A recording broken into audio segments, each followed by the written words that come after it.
तो hello student, अगर आप हमारे चैनल पे नहीं हैं, हेलो स्टूडेंट, तो आज हम करेंगे एक्टिवेशन एनर्जी ऑफ रिएक्शन। अगर आप हमारे चैनल पर आज नए आए हैं तो चैनल को सब्सक्राइब जरूर करें। तो आज हम करेंगे activation energy of A reaction. तो एक्टिवेशन एनर्जी करने से पहले हमें एक इक्वेशन की रिक्वायरमेंट होती है, वो होती है K is equals to A into exponential की power EA divide by RT। अभी इसको बोलते हैं आर्हेनियस इक्वेशन। आर्हेनियस इक्वेशन, इस आर्हेनियस इक्वेशन में आपके पास जो A होता है वो तो होता है फ्रीक्वेंसी फैक्टर,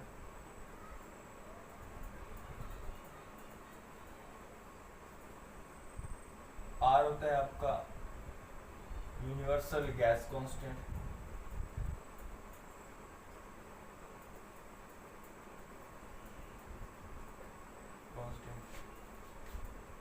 T क्या होता है टेम्परेचर, और K तो आपको पता ही है क्या होता है रेट कांस्टेंट। तो अभी हम क्या करेंगे, हमें निकाल, यह है आपकी एक्टिवेशन एनर्जी, और E को तो बोलते हैं एक्टिवेशन एनर्जी। तो हम सीखेंगे कि हम एक्टिवेशन एनर्जी कैसे निकाल सकते हैं। तो मान लो ये इक्वेशन है, इसका हम क्या करते हैं, टेकिंग log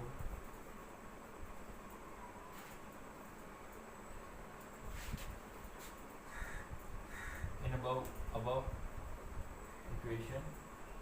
अगर हम इस इक्वेशन में log लें तो लिखेंगे natural log ln k is equals to, अब देखो यहाँ पे दो क्वांटिटी का प्रोडक्ट है, तो log में क्या होता है, अगर दो क्वांटिटी का प्रोडक्ट हो, मान लो ln ab हो तो क्या लिखते हैं ln a plus ln b।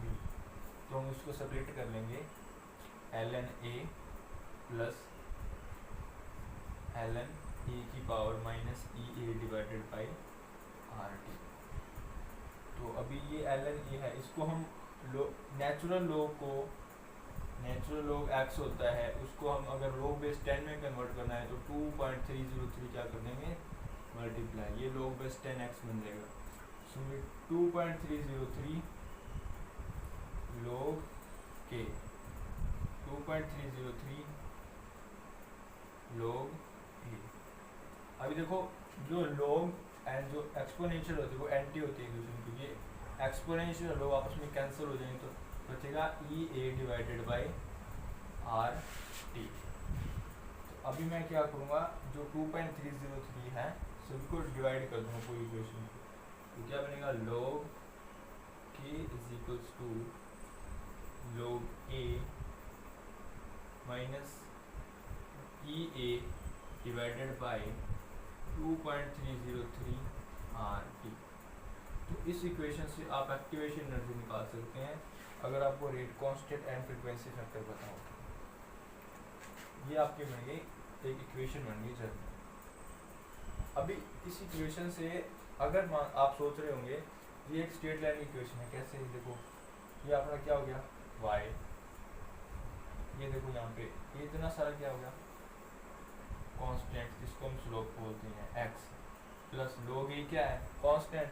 तो ये इस टाइप की इक्वेशन है स्ट्रेट लाइन जैसी, कि उसकी स्लोप क्या आएगी, फिर अगर हम इसको ग्राफ पे प्लॉट करें तो इसकी स्लोप क्या आएगी minus EA divided by 2.303 R। ये इस लाइन की स्लोप है। इस तरह से आप इस लाइन की स्लोप भी निकाल सकते हैं।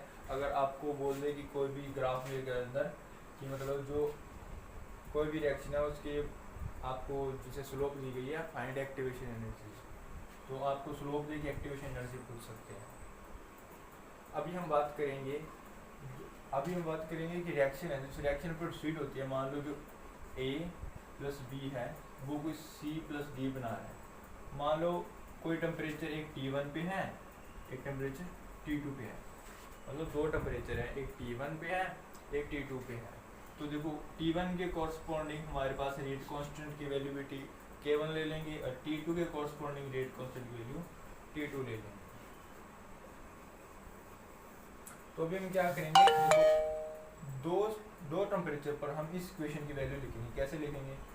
Eight two different temperature log K1 is equals to log A minus EA divided by 2.303 R T1, ये इक्वेशन बनेगी।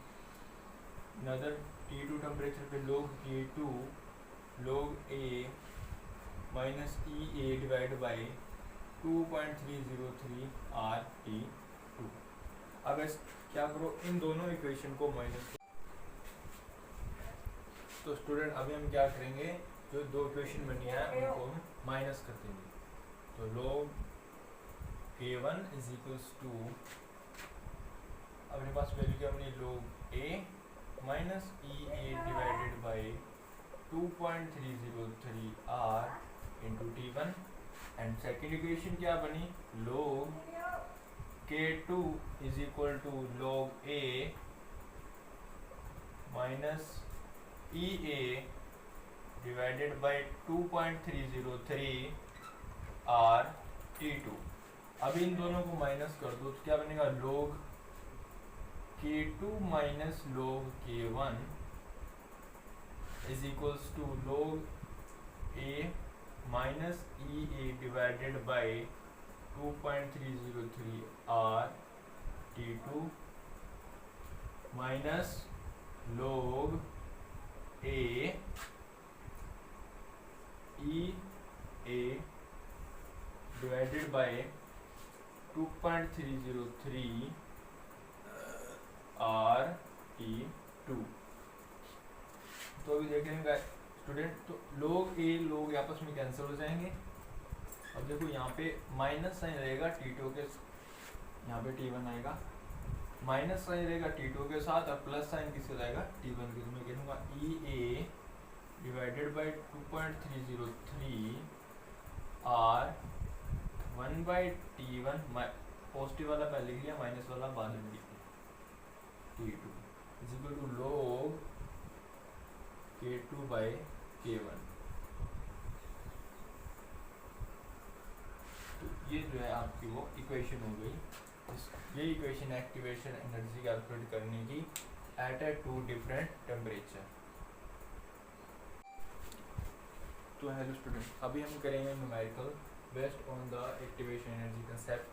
तो अभी क्वेश्चन में आप देख रहे होंगे, for a decomposition reaction the value of rate constant K at a two different temperature as are given below. तो इस क्वेश्चन में हमें K1 एंड K2 की वैल्यू दी गई है, एंड अब K1 के कॉरस्पॉन्डिंग T1 की वैल्यू भी दी गई है एंड T2 की वैल्यू भी दी गई है। तो हमें इस क्वेश्चन में निकालना क्या है, एक्टिवेशन एनर्जी। तो अभी हमें पहले अभी जस्ट फॉर्मूला किया है, वो क्या होता है, log K2 divide by T1 is equal to EA divided by 2.303 R, और टेम्परेचर क्या आता है 1 by T1 minus 1 by T2। तो इसमें हम क्या करेंगे, वैल्यू पुट करके एक्टिवेशन की वैल्यू निकाल लेंगे। तो log 2.38 into 10⁻⁷ 2.15 into 10⁻⁸ is equals to EA divided by 2.033 into R की वैल्यू आपको देनी है 8.314 इंटू 1 बाई, अभी ये क्या बनेगा, T2 माइनस T1 तो 700 माइनस 650 डिवाइडेड बाई 700 इंटू 650। इन दोनों को मल्टीप्लाई एंड सॉल्व कर लेंगे। देखो इस लोग की वैल्यू आ रही है 1.046, और ये लोग कैसे निकालना है वो मैं नेक्स्ट वीडियो में बता दूंगा आपको। EA डिवाइडेड बाई 2.303 इंटू 8.314, ये कितना मिलेगा 50 डिवाइडेड बाई, इसको कैलकुलेट करने के बाद आ रहा है,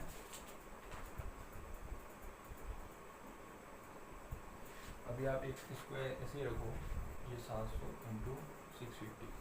अभी क्या करेंगे, इन टर्म को इधर मल्टीप्लाई, इसको डिवाइड कर दो, तो EA की वैल्यू क्या आएगी 1.406 into 2.303 8.303 8.314 into 700 cross 650 divided by 50। तो इसको सॉल्व करने के बाद जो आपकी वैल्यू आएगी वो आएगी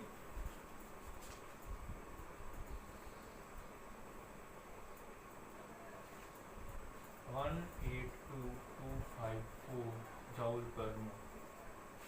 अगर आप चाहें तो इसको किलो जॉल में भी कन्वर्ट कर सकते हैं। 8.2.54 किलो जॉल पर मोल। ये आपकी एक्टिवेशन एनर्जी का फॉर्मूला है और आपने न्यूमेरिकल ऐसे सॉल्व